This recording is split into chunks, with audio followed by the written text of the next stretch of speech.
सदियों पहले black magic औरतों के लिए किसी श्राप से कम नहीं हुआ करता था, क्योंकि किसी औरत पर काला जादू करने का शक हो जाने के कारण भी उसे खौफनाक सजा दी जाती थी, और वो सजा होती थी मौत की सजा। मूवी की शुरुआत होती है और हमें 1235 एडी का विलाच शहर दिखाया जाता है, जहां 3 औरतों पर ब्लैक मैजिक करने का आरोप था और उन्हें सजा देने की तैयारी की जा रही थी। पादरी उन तीनों से कहता है कि तुम तीनों पर काला जादू करने का आरोप लगा है। अगर तुम्हें अपनी आत्मा को सजा से बचाना है तो तुम्हें अभी खुद पर लगे आरोप को स्वीकार करना होगा। ये सुनते ही उनमें से एक औरत कहती है, हाँ, मैंने काला जादू सीखने की कोशिश की थी, प्लीज मुझे छोड़ दीजिए। दूसरी औरत कहती है, मैं दवाइयाँ बनाकर बेचती थी, मैंने कभी काला जादू नहीं किया। तीसरी औरत, जो सच में खौफनाक लग रही थी, वो पादरी को श्राप देती है। वो कहती है, पादरी तू नर्क में जलेगा। ये सुनते ही वो पादरी तीनों औरतों को ब्रिज से नीचे फांसी पर लटकाने का ऑर्डर देता है। हालांकि पहली और दूसरी औरत पादरी से अपनी जान की भीख मांगती है, मगर पादरी उनकी एक भी नहीं सुनता,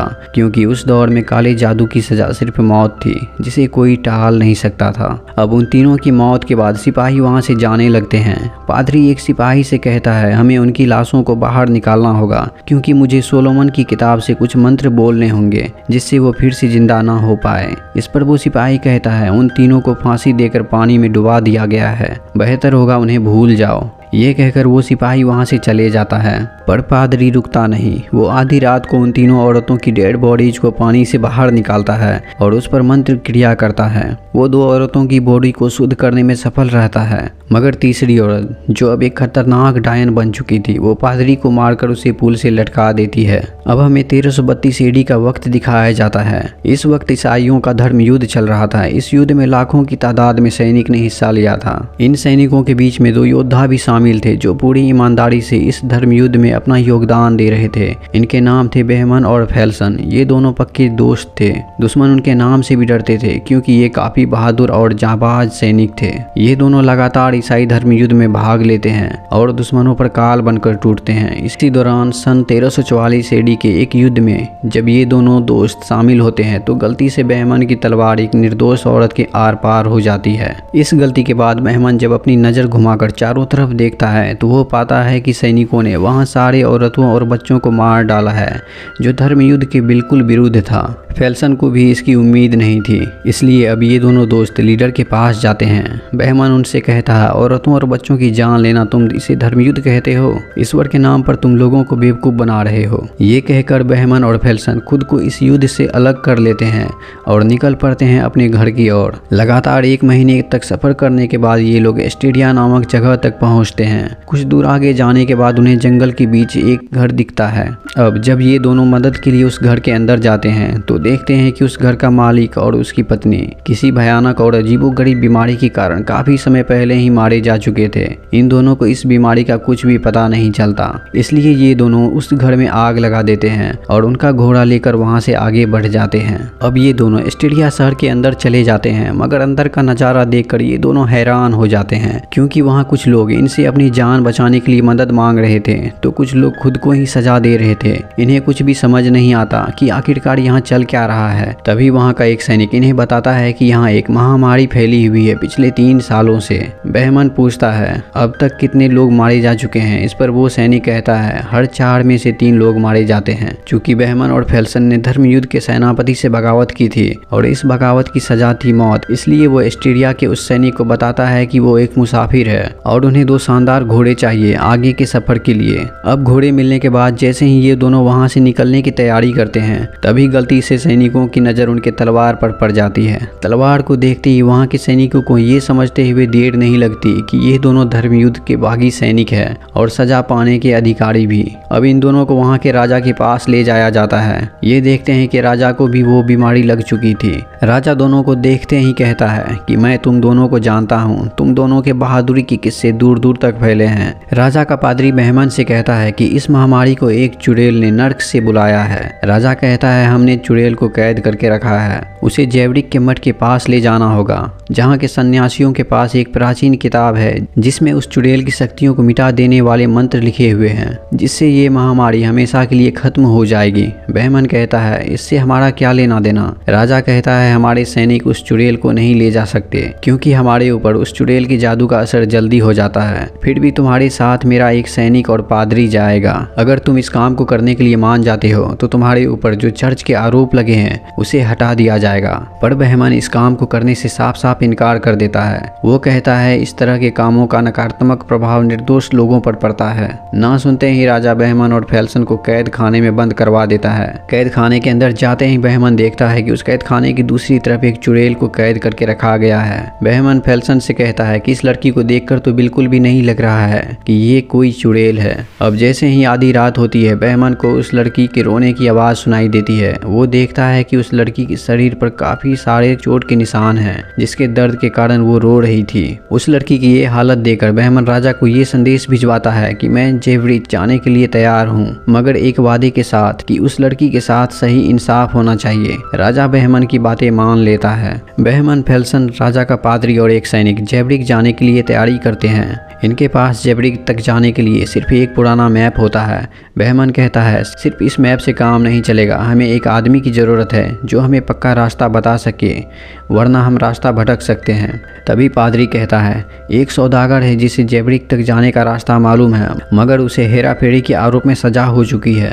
बहमन उस चोर को छुड़वा लेता है। अब ये लोग उस चुड़ैल को लेकर जेवरिक की ओर निकल पड़ते हैं। उस लड़की को देखकर किसी को भी यह नहीं लग रहा था कि वो कोई डायन या चुड़ैल है, सिवाय पादरी को छोड़कर। वो कहता है इसके मासूम से दिखने वाले चेहरे पर बिल्कुल मत जाना। अब कुछ देर चलने के बाद बहमन फेल्सन से कहता है कोई हमारा पीछा कर रहा है। जब ये दोनों उसके पास जाते हैं तो ये देखते हैं कि वो एक लड़का है। वो लड़का कहता है मेरा नाम काय है, मेरे पिता एक योद्धा थे, उन्होंने कई युद्ध में भाग लिया था, आप उन्हें जानते होंगे। बहमन उससे पूछता है तुम क्या चाहते हो?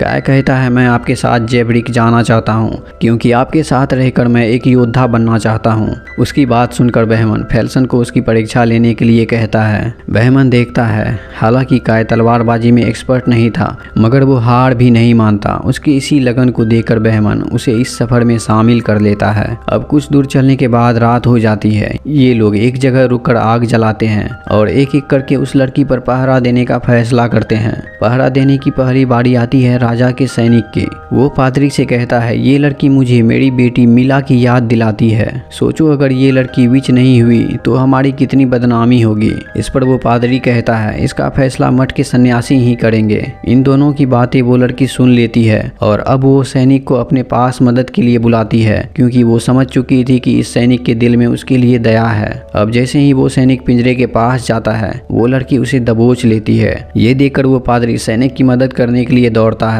मौका देखकर वो लड़की जो सच में एक विच थी वो पादरी पर हमला कर उसके गले से पिंजरे की चाबी निकालकर वहां से भाग जाती है। चिल्लाने की आवाज सुनकर बहमन और फेल्सन भागकर उनके पास जाते हैं, पर तब तक वो चुड़ैल वहां से भाग चुकी थी। वो भागकर पास के ही एक गांव के अंदर चली जाती है और वहां छुप जाती है। ये सभी उसे पकड़ने की पूरी कोशिश करते हैं, मगर वो इनके हाथ नहीं आती क्योंकि वो बार बार गायब हो रही थी। पर तभी अचानक राजा के उस सैनिक को अपनी मरी हुई बेटी मिला दिखाई देने लगती है, जो उससे मदद मांग रही थी। दरअसल वो चुड़ैल उसकी बेटी का रूप धारण करके उसे गुमराह कर रही थी, पर वो सैनिक इन बातों से बिल्कुल अनजान हो चुका था। वो लगातार अपनी बेटी की आवाज के पीछे भाग रहा था और इसी दौरान गलती से काय की तलवार उस सैनिक के शरीर के आर पार हो जाती है। इसमें काय की कोई भी गलती नहीं होती, गलती होती है तो बस उस विच की जो इन्हें भ्रमित कर रही थी। इतना कुछ हो जाने के बाद भी वो विच बहमन के सामने मासूम बनने की कोशिश कर रही थी। अब उस चुड़ैल को फिर से पिंजरे में कैद कर लिया जाता है। आगे का सफर तय करने से पहले पादरी बहमन और सभी से कहता है कि कोई भी उस विच के सामने अपनी निजी बातों की चर्चा मत करना, क्योंकि वो हमारे दिल में छुपी हुई कमजोरियों को देख सकती है और हमारे खिलाफ इस्तेमाल कर सकती है। अब लगातार चलने के बाद इन्हें दो पहाड़ियों के बीच बने एक पुल को पार करना था, जिसकी हालत काफी खराब थी, मतलब कि वो बहुत पुरानी और जर्जर हो चुकी थी। मगर उनके पास कोई दूसरा रास्ता नहीं था, इसलिए ये लोग उस पुल को पार करने लगते हैं। वो पिंजरा जिसमें वो विच कैद थी वो काफी भारी था, जिसे ये लोग रस्सी के सहारे खींचकर आगे ले जाने की कोशिश करते हैं। मगर पुल पार करते करते आखिरकार वो पुल टूटने की कगार पर आ जाती है। विच बहमन बहमन से कहती है मुझे पिंजरे से बाहर निकाल दो, फिर ये पिंजरा हल्का हो जाएगा, मगर बहमन उसकी एक भी नहीं सुनता और आखिरकार पुल टूटने से पहले ही ये लोग सही सलामत उस पार पहुंच जाते हैं। अब ये लोग पुल पार करके जिस ओर आए थे उधर काफी घना जंगल था और वो जंगल कोहरे से पूरी तरह से ढका हुआ था, जिस कारण इन्हें आगे का रास्ता दिखाई नहीं देता है। इसलिए ये लोग वहीं रात गुजारने का फैसला करते हैं। अब जब रात गहरी होती है तो वो सौदागर उठता है और उस विच को अपने तीर से मारने की कोशिश करता है।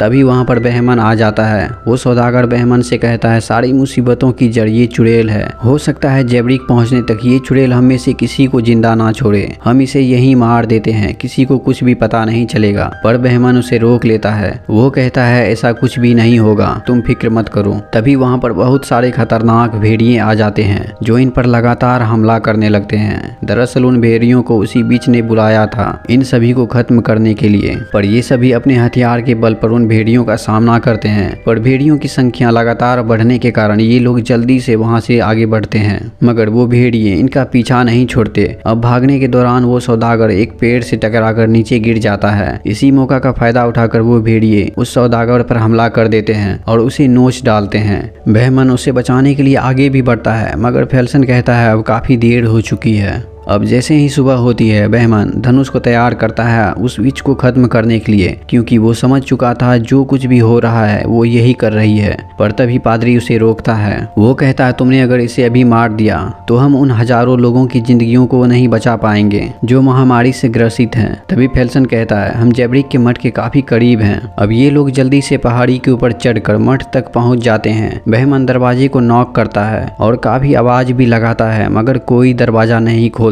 ये देखकर काई दीवार के ऊपर चढ़कर दूसरी ओर जाता है और वो दरवाजा खोल देता है। पर अंदर जाते ही ये देखते हैं कि वहाँ काफी सन्नाटा है, कोई भी इन्हें नजर नहीं आ रहा था। पादरी कहता है ये वक्त सन्यासियों के पूजा पाठ का है, हमें अंदर जाना चाहिए। मगर ये लोग जैसे ही अंदर जाते हैं अंदर का नजारा देखते ही इनके पैरों के नीचे जमीन खिसक जाती है। दरअसल मठ के सारे सन्यासी महामारी के चपेट में आकर मारे जा चुके थे। ये देखकर पादरी भगवान के सामने बैठकर काफी रोने लगता है, क्योंकि अब इनके पास कोई भी रास्ता नहीं बचा था इस महामारी से छुटकारा पाने के लिए। तभी पादरी देखता है कि एक सन्यासी अभी भी जिंदा है। वो टेबल पर रखे हुए एक किताब की ओर इशारा करता है और अपनी आखिरी सांस लेता है। ये वही प्राचीन किताब थी जिसके मंत्र के भरोसे ये लोग यहाँ तक आए थे। अब चूंकि सारे सन्यासी मारे जा चुके थे, इसलिए पादरी खुद ही उस प्राचीन किताब में लिखी हुई मंत्र को उस विच के सामने बोलना शुरू करता है। पर उन मंत्रों का उस विच पर कोई असर नहीं होता, बल्कि वो तो बहमन को अपनी बातों में फंसाने की कोशिश करने लगती है।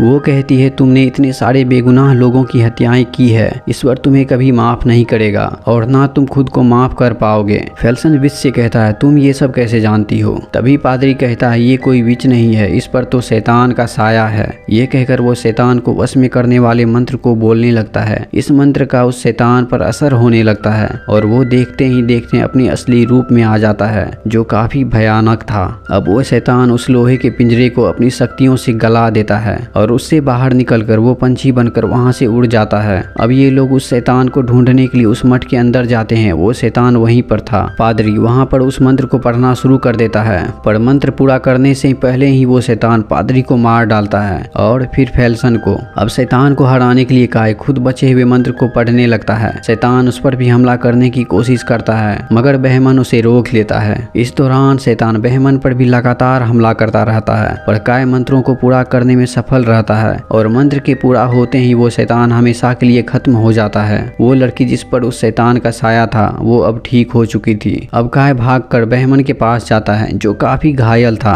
और उससे पूछता है बहमन अब मैं क्या करूं? बहमन कहता है इस लड़की को हिफाजत से रखना। ये कहकर वो अपनी आखिरी सांस लेता है। अब काय बहमन फेल्सन और पादरी की समाधि बनाकर उस लड़की को साथ लेकर अपने राज्य की ओर लौट जाता है, जहां अब महामारी खत्म हो चुकी थी। इसी के साथ इस मूवी का अंत होता है। अगर आपको ये वीडियो पसंद आई तो लाइक और सब्सक्राइब जरूर करें।